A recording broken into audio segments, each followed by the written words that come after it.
നമസ്കാരം കൂട്ടുകാരെ, നിങ്ങളുടെ സ്വന്തം ഷെഫ് പിള്ളയാണ്. ഇന്ന് ഉത്രാടമാണ്.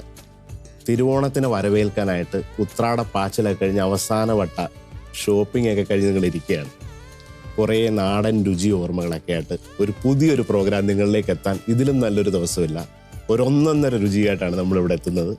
നിങ്ങൾക്ക് പ്രിയങ്കരായ കുറേ അതിഥികളും അവരുടെ രുചി ഓർമ്മകളും കുറച്ച് നാട്ടുരുചികളും നിങ്ങൾക്ക് പരിചിതമുള്ളതും ഇല്ലാത്തതൊക്കെ ആയിട്ടുള്ള രുചി വിശേഷങ്ങളുമായിട്ട് ഒന്നൊന്നര രുചി നിങ്ങളിലേക്ക് എത്തുന്നു. എല്ലാ പ്രേക്ഷകർക്കും സ്വാഗതം.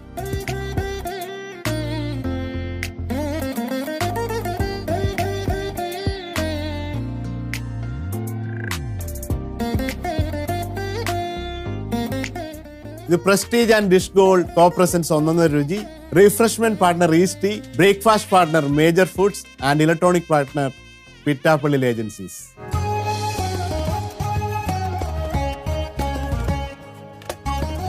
ഇന്ന് ഉത്രാടമാണ്.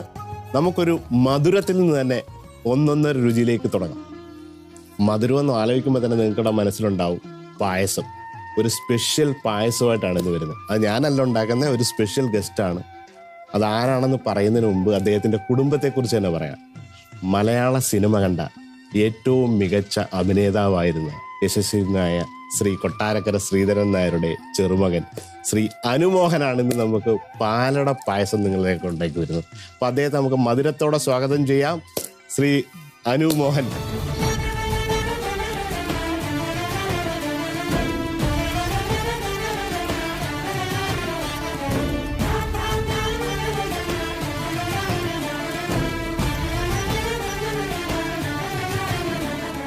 ഫസ്റ്റ് എപ്പിസോഡാണ്. അപ്പോൾ ഫസ്റ്റ് എപ്പിസോഡ് എങ്ങനെ ചെയ്യണം, നല്ലൊരു ഓണം എന്ന് പറഞ്ഞിട്ട് തന്നെ അനുമോഹനെ നമുക്ക് സ്വാഗതം. ഓണം എപ്പിസോഡായിട്ട് ഞാൻ മുണ്ട് ഷർട്ടൊക്കെ ഇട്ട് വന്നപ്പോൾ പിള്ളേരുടെ മാത്രം കോട്ടൊക്കെ ഇട്ട് നമ്മൾ നേരെ UK ഇങ്ങനെ വരുമായിരുന്നു. അപ്പോൾ ഓണമായിട്ട് ഈ പരിപാടി നമ്മൾ ചെയ്യണം. അപ്പോൾ അതിനോടെ ഇപ്പോൾ ഷെഫ് കോട്ട് വേണം നിർബന്ധം. അപ്പോൾ ആ ഒരു രീതിയിലാണ്. അപ്പോൾ ഓണത്തിൻ്റെ ആദ്യത്തെ ഷോട്ട് ഒരു പായസം വെച്ച് ചെയ്യണം. അപ്പോൾ ആ ഒരു രീതിയിൽ നമ്മൾ കൊല്ലത്തെ വിശേഷങ്ങളൊക്കെ നമുക്ക് പറയാം. അതിന് മുമ്പ് തന്നെ വീട്ടിലെ കാര്യങ്ങൾ പറയാം. വീട്ടിലെല്ലാവർക്കും സുഖം. ഓണമായിട്ട് എല്ലാ വർഷത്തെയും പോലെ ഓണത്തിന് എല്ലാവരും വീട്ടിൽ ഒത്തുകൂടും. തിരുവോണത്തിനാണ് അച്ഛൻ്റെ വീട്ടിലായിരിക്കും എല്ലാവരും ഉണ്ടാവാറ്. അപ്പോൾ കഴിഞ്ഞ കുറച്ച് വർഷങ്ങളായിട്ട് നമ്മൾ എറണാകുളത്ത് തന്നെയാണ് എല്ലാവരും. തിരുവോണ സമയത്ത് എല്ലാവരും ഉണ്ടാവും. അച്ഛനും ചേട്ടൻ്റെ വൈഫും എല്ലാവരും ഉണ്ടാവും. അപ്പൊ ഞാനത് ചോദിക്കാനുള്ള കാര്യം തന്നെ, ഈ ഒരു കൊല്ലംകാരൻ എന്തുകൊണ്ട് ഈ പായസം പാലട തെരഞ്ഞെടുക്കുന്ന അടപ്രഥമൻ മാത്രമാണ് കൊല്ലത്തുള്ളത്. അപ്പൊ എറണാകുളത്ത് വന്ന് 15 വർഷമായിട്ടുള്ള എറണാകുളം സഹവാസം ആണ് പാലട. കാരണം കൊല്ലത്ത് തിരുവിതാംകൂറിൽ പോയി കഴിഞ്ഞാൽ പായസം എന്ന് പറഞ്ഞാൽ അവർക്ക് അടപ്രഥമൻ അല്ലാതെ ചിന്തിക്കാനേ പറ്റില്ല. അപ്പൊ എറണാകുളം പോലെ എറണാകുളം തൃശ്ശൂർ മലബാറിലോട്ട് പോയി കഴിഞ്ഞാൽ പാലട അല്ലാതെ പറ്റില്ല. അപ്പൊ പെട്ടെന്ന് ഒരു കൊല്ലംകാരൻ എന്തുകൊണ്ട് പാലടയെന്ന് ഉണ്ടാക്കാനും കുറച്ച് എളുപ്പമാണല്ലോ, അതുകൊണ്ടാണ്. അപ്പൊ ഓണത്തിന്റെ ഓർമ്മകൾ എന്തൊക്കെയാണ്? കൊട്ടാരക്കര മുത്തശ്ശനും ഒക്കെ ആയിട്ടുള്ള അങ്ങനെയൊക്കെയുള്ള ഓർമ്മ? കൊട്ടാരക്കര അപ്പൂപ്പനെ ഞാൻ കണ്ടിട്ടില്ല. ഞാൻ ജനിക്കുന്നതിന് മുന്നേ അപ്പൂപ്പൻ മരിച്ചിരുന്നു. അപ്പം നാട്ടിൽ അച്ഛൻ്റെ വീട്ടിലാണ്, കരുനാഗപ്പള്ളിലാണ് തിരുവോണം നമ്മൾ എല്ലാ വർഷവും കൂടുക. അവിട്ടത്തിനാണ് അമ്മയുടെ വീട്ടിലേക്ക് പോവുക. അപ്പം തിരുവോണത്തിന് ഇതേപോലെ അച്ഛൻ്റെ അനിയന്മാരും അവരുടെ മക്കളും, അപ്പോൾ നമ്മൾ ഭയങ്കര ഒരു ആൾക്കൂട്ടമാണ് അവിടെ. അപ്പോൾ അപ്പൂപ്പൻ അച്ഛൻ്റെ അച്ഛൻ ഇതേപോലെ മേശപ്പുറത്ത് എല്ലാവരുടെയും ഉടുപ്പുകളൊക്കെ ഇങ്ങനെ അടുക്കി വയ്ക്കും. നമ്മൾ കൊച്ചുമക്കൾ ഇങ്ങനെ വരിവരിയായിട്ട് നിൽക്കും, ഉടുപ്പ് വാങ്ങും, അതിട്ട് ട്രയലാണ് കുറേ നേരം. പിന്നെ ക്രിക്കറ്റ് മാച്ച് ഉണ്ട്. സദ്യ കഴിഞ്ഞിട്ട് നേരെ ക്രിക്കറ്റ് മാച്ചാണ് ഉച്ചയ്ക്ക് ഓണത്തിന്. അത് ഭയങ്കര ഞങ്ങളുടെ വീട്ടിലൊരു സ്പെഷ്യലാണ്. നമ്മളൊരു എവർ റോളിംഗ് ട്രോഫിയൊക്കെ വാങ്ങി വെച്ചിട്ടുണ്ട്. ഇപ്പൊ എല്ലാ വർഷവും നമ്മൾ വീട്ടിലെ എല്ലാവരും ചിറ്റപ്പന്മാരും എല്ലാവരും ക്രിക്കറ്റ് കളിക്കുന്നുണ്ട്. ഇപ്പൊ അതാ പറഞ്ഞ കഴിഞ്ഞ കുറച്ച് വർഷമായിട്ട് നമ്മൾ എറണാകുളത്തായതുകൊണ്ട് അത് നടക്കുന്നില്ല. അപ്പൂപ്പൻ്റെയും അമ്മയൊക്കെ പോയപ്പോൾ പിന്നെ എല്ലാവരും പല പല സ്ഥലങ്ങളിലായി. അപ്പൊ അങ്ങനെയാണ് കഴിഞ്ഞ 4-5 വർഷമായിട്ട് നമ്മൾ എറണാകുളമൊക്കെ ആഘോഷിക്കുന്നത്. അപ്പൊ പഴയ കുട്ടിക്കാലത്തെ ഓർമ്മകൾ ഇതാണ്. ഇത്രയും വലിയ കുടുംബമൊക്കെ ആകുമ്പോൾ ഒരുപാട് കസിൻസ് ഇങ്ങനെ എല്ലാവരും വന്ന് കാണുന്ന ഒരു സംഭവമാണ്. അപ്പൊ ഈ 10-25 പേരൊക്കെ അടങ്ങുന്ന ആ ഒരു ഓണം ചെറുപ്പത്തിലുള്ള അനുവിന്റെ ആ ഓർമ്മയില്ലേ? അപ്പൊ ആ ഒരു കുടുംബത്തിൽ ഇങ്ങനെ അതിന് എന്ത് മാറ്റങ്ങളാണ് ഇപ്പൊ വന്നത്? നിങ്ങളിപ്പോ വേറെ രീതിയിലാണ് കുടുംബങ്ങളൊക്കെ ആയിട്ട് മാറിപ്പോയി. അപ്പൊ ആ ഒരു രീതിയിൽ ഓണം ആഘോഷിക്കുമ്പോൾ എന്തൊക്കെ മാറ്റം ഈ കാലഘട്ടത്തിൽ ഉണ്ടായിരുന്നു തോന്നുന്നു?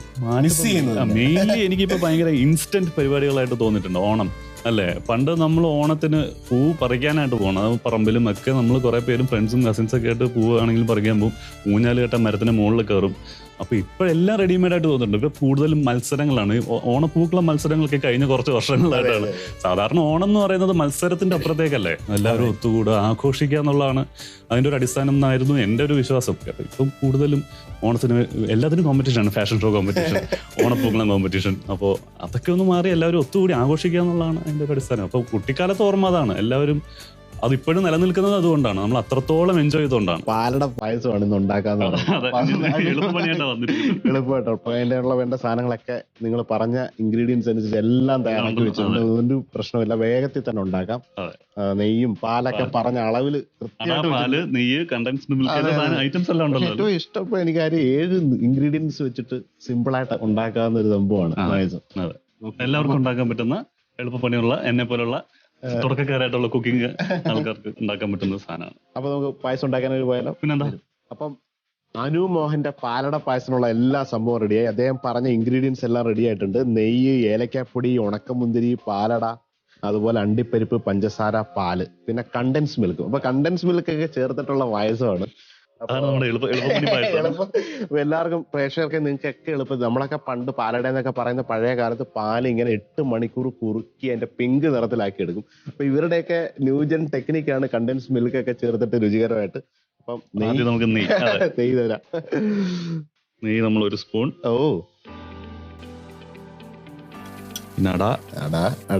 നെയ്ക്കകത്ത് അടയിട്ടൊന്ന് വഴറ്റും. ഇത് അതിനെന്തെങ്കിലും കണക്കുണ്ടോ ഈ നമ്മള് അട എത്ര നേരം വഴറ്റണം എന്നുണ്ടെങ്കിൽ? അടയെന്ന് കാരണം ഇത് ഓൾറെഡി കുറച്ചു നേരം ഇങ്ങനെ ഇതൊക്കെ ഹോസ്റ്റലിൽ നിന്ന് പഠിച്ചാണോ? അതെ, ഹോസ്റ്റലും ഒറ്റയ്ക്കൊക്കെ നിൽക്കുമ്പോഴേ ബാംഗ്ലൂർ എന്തായാലും സംഭവം പണ്ടൊക്കെ ഉള്ള ഹോസ്റ്റലിലൊക്കെ പഠിക്കുന്ന പിള്ളേര് ഏതെങ്കിലും ഒക്കെ ഒരു പോത്തിറച്ചി അല്ലെങ്കിൽ ഒരു ചിക്കൻ കറി, ഇവരൊക്കെ പായസം ഇവരൊക്കെ ഹോസ്റ്റലിൽ വെച്ച് പഠിച്ചാണ്. ഓണ സമയത്തൊക്കെ നമ്മൾ എങ്ങനെ അവിടെ പോകുമ്പോഴേ വീട്ടിൽ വിളിച്ചു ചോദിക്കും, അമ്മ എങ്ങനെയാണ് പായസം.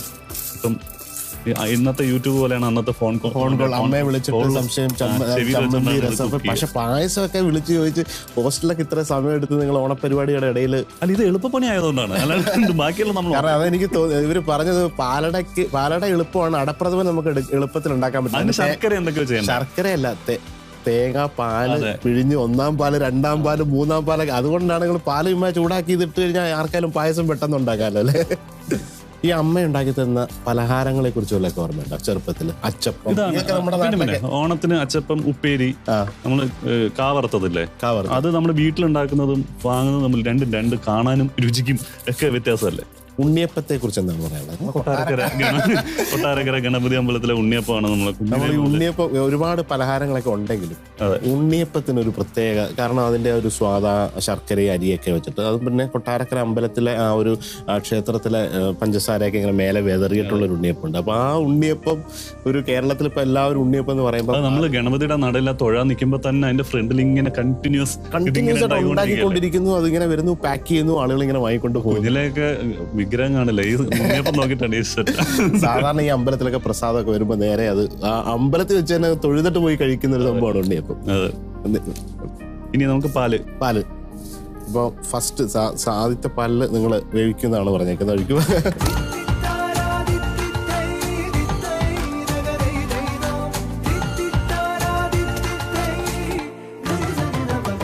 അനുവിന്റെ പായസത്തില് നെയ്യ് ഒഴിച്ചു, പാലട അട ഇങ്ങനെ ഒന്ന് നെയ്ക്കകത്ത് വരട്ടിയെടുത്തു.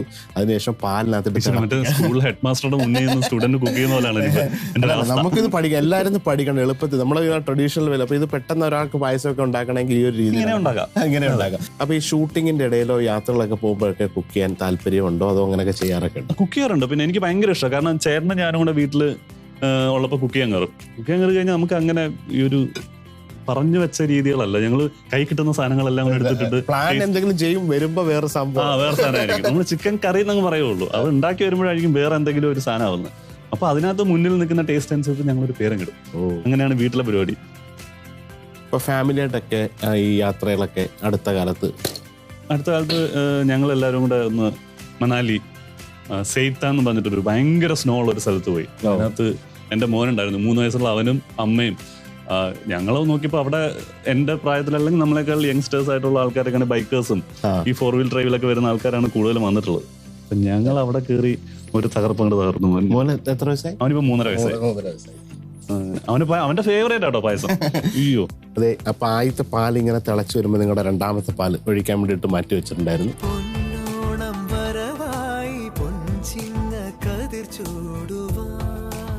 പുതിയ പ്രൊജക്ടുകൾ, പുതിയ വരാൻ പോകുന്ന സിനിമകൾ അല്ലെങ്കിൽ റിലീസ് ആവാൻ പോകുന്നത്? തുടങ്ങാനുള്ളത്, റിലീസ് ചെയ്യാനുള്ളത് ഞാനും ശ്രീനാഥ് ബാസിയും കൂടെ അഭിനയിച്ചൊരു സിനിമ. ഷൂട്ട് ചെയ്യാനുള്ളത് വിലായത്ത് ബുദ്ധ എന്ന് പറയുന്ന സിനിമ, സച്ചേട്ടന്റെ സ്ക്രിപ്റ്റ് ആണ്. അതെ, വീണ്ടും ചെയ്യാനുള്ള ഒരു ഭാഗ്യം കിട്ടി. അത് മറയൂരാണ്, മറയൂര് കമ്പം തേനി, അങ്ങനെയാണ്. രാജുവിന്റെ കൂടെ 4ാമത്തെ സിനിമയാണ്. അപ്പോൾ അതാണ് ഇനി ഷൂട്ട് തുടങ്ങാൻ പോകുന്നത്. പിന്നെ അതിഥി ഞാനും കൂടെ അഭിനയിക്കുന്ന ഒരു സിനിമ, അത് ലണ്ടനിലാണ് ഷൂട്ട്. പാലൊക്കെ ഇനി നമുക്ക് ഇത് കണ്ടൻസ്ഡ് മിൽക്ക് കുറച്ചുകൂടെ ഒഴിച്ച് കഴിഞ്ഞാൽ ഒന്നുകൂടെ. ഇതിന്റെ ഏറ്റവും വലിയ ടെക്നിക്കാണ് പായസം. നമ്മളൊക്കെ ഒരുപാട് സമയം എടുത്ത് പായസം ഉണ്ടാക്കുന്ന 5 മിനിറ്റ് കൊണ്ട് പാലട പായസം ഉണ്ടാക്കി തരികയാണ്.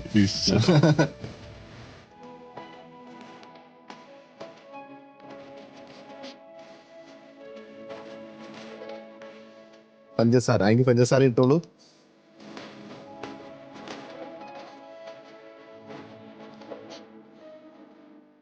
എനിക്കപ്പടി ഞാൻ തരാം.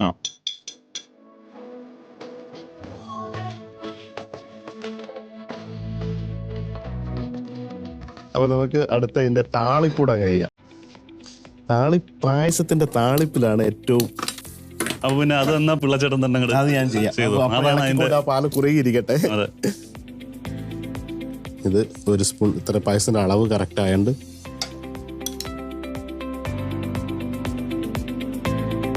എപ്പോഴും എണ്ണ ചൂടായി കഴിഞ്ഞാൽ ആദ്യം അണ്ടിപ്പരിപ്പൊന്ന് ജസ്റ്റ് ചുമന്നതിന് ശേഷം, പിന്നെ ഈ പായസത്തിന് വേറൊരു ഈ പാലടയ്ക്ക് ഒരു ടെക്നിക്സ് എന്ന് പറഞ്ഞൊരു ടിപ്സ് ഉണ്ട്. ഈ പാലട നിങ്ങൾക്ക് വേറൊരു ടിപ്സ് പറഞ്ഞു തരാണ്. നമ്മൾ ഈ വലിയ കല്യാണങ്ങളിലൊക്കെ പോകുമ്പോൾ പാലട നല്ല പിങ്ക് നിറത്തിലാവും.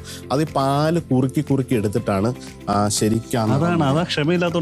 പക്ഷെ അത് ഇച്ചിരിയൊക്കെ വരാൻ വേണ്ടിയിട്ട് വേറൊരു ടെക്നിക്ക് എന്ന് പറഞ്ഞാൽ പഞ്ചസാര കാരമലൈസ് ചെയ്ത്. അപ്പൊ കുറച്ച് പഞ്ചസാര കാരമലൈസ് ചെയ്യുമ്പോൾ ആ ടേസ്റ്റും വരും, കളറും കിട്ടും. അണ്ടിപ്പരിപ്പ് നല്ല ചുമന്ന നിറം വന്ന നേരത്ത് അതിൻ്റെ തീ കുറച്ച് വെച്ചിട്ട് നമ്മൾ ഉണക്കമുന്തിരിങ്ങയുടെ ഒരു സംഭവം എന്ന് പറയുന്നത് അത് ഇങ്ങനെ പൊങ്ങി ബോള് പരുവത്തിൽ വരണം.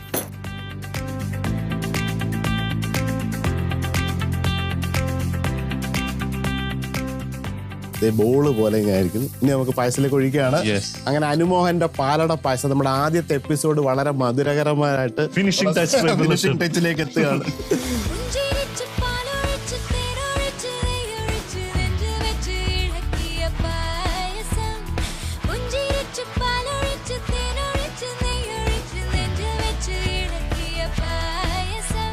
നമ്മുടെ പായസം റെഡിയാണ്.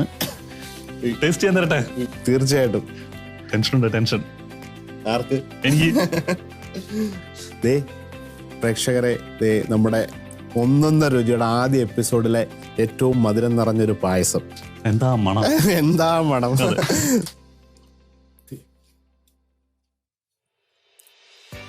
ഒന്നും പറയാനില്ല. അപ്പൊ ഈ ഇത്തവണത്തെ മോന്റെ പേരെന്താന്ന് പറഞ്ഞേ? എന്റെ മോന്റെ ജെയ്ഡന്റെ ഒരു ആഘോഷിക്കാൻ പോകുന്ന ഓണത്തിന് ഈ പായസം വെച്ച് കൊടുക്കണം. നിങ്ങളുടെ ഒരു ഭയങ്കര ഫാനായിട്ട് തന്നെ മാറും. അപ്പം വെയിറ്റ് എല്ലാവർക്കും തരുന്നതായിരിക്കും. അവരെല്ലാം ഇങ്ങനെ കാത്തിരിക്കുകയാണ് നിങ്ങളുടെ പായസം. ഇത്രയും നമ്മൾ വളരെ കോംപ്ലിമെന്റ് പറഞ്ഞുകൊണ്ട്, കോംപ്ലിമെന്റ് അല്ല സത്യം. ഓക്കെ, അപ്പൊ താങ്ക് യു. അപ്പൊ ഒരു ലാസ്റ്റ് പൊടിക്കൈ പറഞ്ഞു തന്നതിന് ഇത് എനിക്ക് അറിയാത്തൊരു പരിപാടിയായിരുന്നു. വഴറ്റിയിട്ടത്.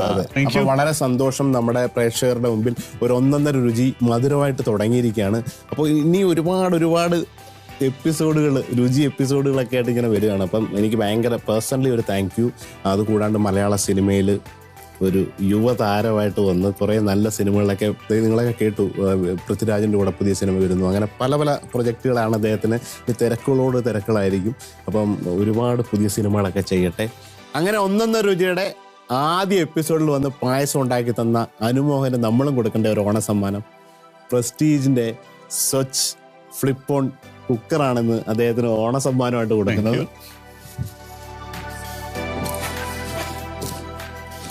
Thank you so much.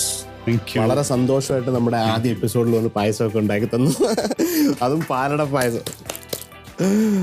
Thank you. ആദ്യമായിട്ടാണ് നീ കുക്ക് ചെയ്തിട്ട് പ്രൈസ്. അപ്പൊ ഇനി ഒരുപാട് പ്രൈസുകൾ കിട്ടട്ടെ. Thank U.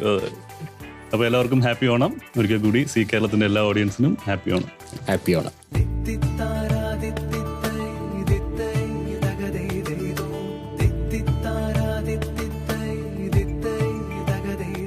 Welcome back to prestige and dish gold co-present 1.5 Ruchi. Refreshment partner east, breakfast partner major foods and electronic partner Pittappilly agencies. അങ്ങനെ നമ്മുടെ ഗസ്റ്റ് അനുമോഹനൊരു പായസമൊക്കെ ഉണ്ടാക്കിപ്പോയി. ഇനി നിങ്ങൾക്ക് നമ്മുടെ വക ഒരു ഐറ്റം വേണ്ടേ? ഓണത്തിന് വളരെ എളുപ്പത്തിൽ ഉണ്ടാക്കാൻ പറ്റിയ ഒരു സ്പെഷ്യൽ ഡിഷ് നമ്മുടെ നാട്ടിലൊക്കെ കല്യാണത്തിനും അല്ലെങ്കിൽ ഓണം വിഷുവൊക്കെ ആകുമ്പോൾ കൊല്ലം ഭാഗത്തുണ്ടാക്കുന്ന ഒരു അച്ചാറാണ്. ഈ അച്ചാറിന് ഒരു പ്രത്യേകത എന്ന് വെച്ചാൽ അതിനകത്ത് തൈര് ചേർത്തതാണ്. എളുപ്പത്തിൽ ഉണ്ടാക്കാൻ ഭയങ്കര സ്വാദാണ്. അപ്പം അത് കാണിച്ചു തരാൻ പോവാണ്. മാങ്ങയാണ്. മാങ്ങ പൊടിയായിട്ട് അരിയണം. പൊടിയായിട്ട് അരിഞ്ഞിട്ട് ആദ്യം അതിനൊന്ന് മറിനേറ്റ് ചെയ്തെടുക്കണം. അപ്പം മാങ്ങ എടുത്ത് അതിലേക്ക് മാങ്ങയുടെ അത്ര അളവിൽ തന്നെ പൊടിയായിട്ട് അരിഞ്ഞ പച്ചമുളക് വേണം. പച്ചമുളക് കൂടെ നമ്മൾ ആവശ്യത്തിന് ഇട്ടിട്ട് നമ്മുടെ എരിവിൻ്റെ കണക്കിനും മുളകിടുന്നു. അതിലേക്ക് മുളക് പൊടി, നമ്മുടെ സാധാരണ അച്ചാർ ഉണ്ടാക്കുന്ന സംഭവം തന്നെയാണ്. മുളക് പൊടി ഇടും. നിങ്ങളുടെ എരിവിനനുസരിച്ച് മുളക് പൊടി ഇടാം. അതിനോടൊപ്പം കായം പൊടി, ഇതിൻ്റെ ഒരു നിർബന്ധമായിട്ടുള്ളതാണ് കായം. നമ്മുടെ അച്ചാറിൻ്റെയൊക്കെ കായപ്പൊടി ഒരു 1/2 സ്പൂൺ ഇടും. അതുപോലെ തന്നെയാണ് വറുത്ത ഉലുവാപ്പൊടി. ഉലുവ ഇങ്ങനെ സ്ലോ ആയിട്ട് റോസ്റ്റ് ചെയ്തിട്ടാണ് വറുത്തെടുക്കേണ്ട. കരിയരുത്. കരിഞ്ഞ് കഴിഞ്ഞാൽ അതിൻ്റെ ഒരു കയ്പ്പ് രസം വരും. കുറച്ച് ഉലുവാപ്പൊടി ഇടുന്നു. ലേശം ഉപ്പിടുന്നു. ഉപ്പിട്ടിട്ട് ഇതൊന്ന് മറിനേറ്റ് ചെയ്ത് ജസ്റ്റ് വയ്ക്കും. അപ്പോൾ മാങ്ങയും പച്ചമുളകും, ഉപ്പ്, മുളക് പൊടി, കായം, ഉലുവാപ്പൊടി, വളരെ സിമ്പിളായിട്ട് ഉണ്ടാക്കാവുന്ന ഒരു മാങ്ങ അച്ചാറാണ് ഇത്. മാങ്ങ അച്ചാർ തന്നെയാണ്, പക്ഷേ ഇതിനകത്ത് തൈര് ചേരുമ്പോൾ ഇതിനൊരു പ്രത്യേക സ്വാദാണ്. നേരെ പാൻ നമ്മൾ ഓണാക്കുന്നു. വെളിച്ചെണ്ണയാണ് ഇതിനകത്ത് പെട്ടെന്ന് ഉപയോഗിക്കുന്നതായതുകൊണ്ടാണ് വെളിച്ചെണ്ണ ഉപയോഗിക്കുന്നത്. ഇത് ഒരുപാട് നാൾ വെക്കുന്ന കറിയല്ല, തൈര് ചേർന്ന കറി ആയതുകൊണ്ട്.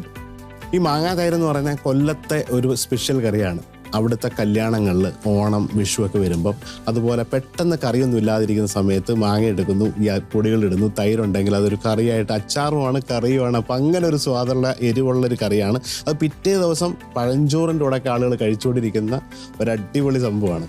അപ്പം എണ്ണ ചൂടായിട്ട് കടുക് പൊട്ടിക്കും, മുളകിടും, കറിവേപ്പിലിടും, ചുമന്നുള്ളി ഇടും. അതിലേക്ക് ഈ മാങ്ങയൊന്ന് വഴറ്റിയിട്ട് തൈരൊഴിച്ചു തീ അണച്ച് ഇളക്കി വെച്ചാൽ 5 മിനിറ്റ് കൊണ്ട് സിമ്പിളായിട്ടൊരു കറി. അപ്പോൾ ഇലക്കകത്ത് നിങ്ങൾക്ക് പ്രത്യേക നിറമുള്ള ഇപ്പം നാരങ്ങയുടെ അച്ചാറാണ്, വടുകപ്പുളിയൊക്കെയാണ് ഓണത്തിനൊക്കെ കറിയെങ്കിൽ അതിനോടൊപ്പം ഈ മാങ്ങാ തൈരുള്ള സംഭവം വെച്ച് കഴിഞ്ഞാൽ ഉഷാറായിട്ടുള്ള ഒരു ഓണസദ്യ ഉണ്ടാക്കാം.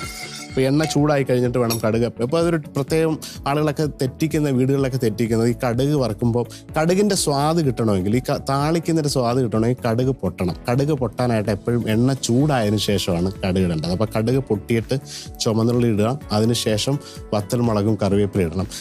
സാധാരണ വീടുകളിലൊക്കെ എണ്ണ ചൂടാക്കിയിട്ട് ഇവർ കടുക് എവിടെയെങ്കിലും തപ്പിയെടുത്തു. എപ്പോഴും കടുക് വറുക്കുമ്പോൾ നമ്മുടെ സംവിധാനങ്ങളെല്ലാം തൊട്ടരികിലുണ്ടായിരിക്കണം. മുളകൊക്കെ പിന്നീട് തേടിയെടുക്കും, ഉള്ളി പോയി പിന്നീട് തൊലിക്കും. അപ്പോഴത്തേക്ക് കറിവേപ്പിലയൊക്കെ കരിഞ്ഞ് അല്ലെങ്കിൽ കടുക് ഒരുപാട് കരിയുന്നൊരു സംഭവം വരും. അപ്പോൾ എണ്ണ ചൂടായി. എണ്ണ ചൂടാകുമ്പോൾ കടുക് കറക്റ്റായിട്ട് ഇട്ട് കഴിഞ്ഞാൽ കടുക് പൊട്ടണം.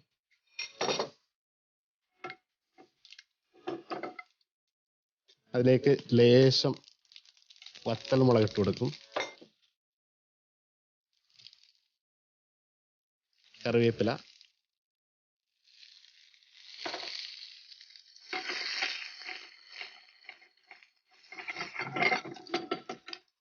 ഉള്ളി ഒന്ന് വാടി കഴിയുമ്പോഴത്തേക്ക് നമ്മൾ നേരത്തെ മസാല ഇട്ട് വെച്ച മാങ്ങ ഇതിലേക്ക് ഇടുകയാണ്.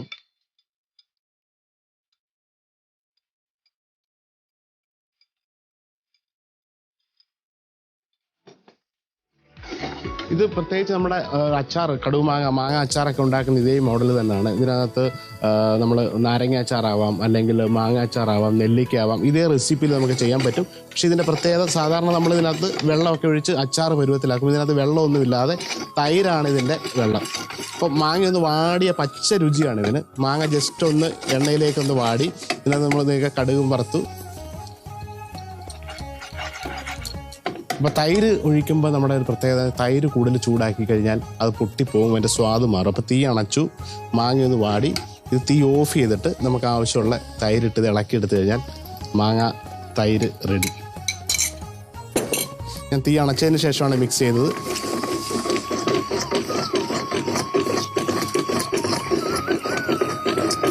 ദേ 5 മിനിറ്റ് കൊണ്ട് മാങ്ങ തൈര് റെഡി ആയിട്ടുണ്ട്. മാങ്ങ തൊലി ചെത്തി പൊടിയായിട്ട് അരിയണം. വട്ടത്തിലരിഞ്ഞ പച്ചമുളക്, മുളക് പൊടി, ഉപ്പ്, കായം, വറുത്ത ഉലുവാപ്പൊടി ഇട്ടൊന്ന് മറിനേറ്റ് ചെയ്തിട്ട് ഒരു പാനിൽ വെളിച്ചെണ്ണ ഒഴിച്ച് കടുക് പൊട്ടിച്ച് ചുമന്നുള്ളിയും വത്തൽമുളകും കറിവേപ്പില ഇട്ട് താളിച്ചതിലേക്ക് ഈ മറിനേറ്റ് ചെയ്ത മാങ്ങ ഇട്ട് 2 മിനിറ്റ് ഒന്ന് വാട്ടുക. തീ അണയ്ക്കുക. നല്ല കട്ട തൈരൊഴിച്ച് ഇളക്കിയെടുത്താൽ ഒരു ഉഗ്രൻ തൊടുകറി ഇലയിനകത്ത് വിളമ്പി എല്ലാവരെയും ഞെട്ടിക്കാൻ പറ്റും. അപ്പോൾ തിരുവോണത്തിന് കൃത്യമായിട്ടും മാങ്ങാ തൈരുണ്ടാക്കി എല്ലാവരും ഗംഭീരമായിട്ട് ഓണം ആഘോഷിക്കുക. Welcome back to prestige and dish gold co present ഒന്നൊന്ന് രുചി. Refreshment partner east, breakfast partner major food and electronic partner Pittappilly agencies.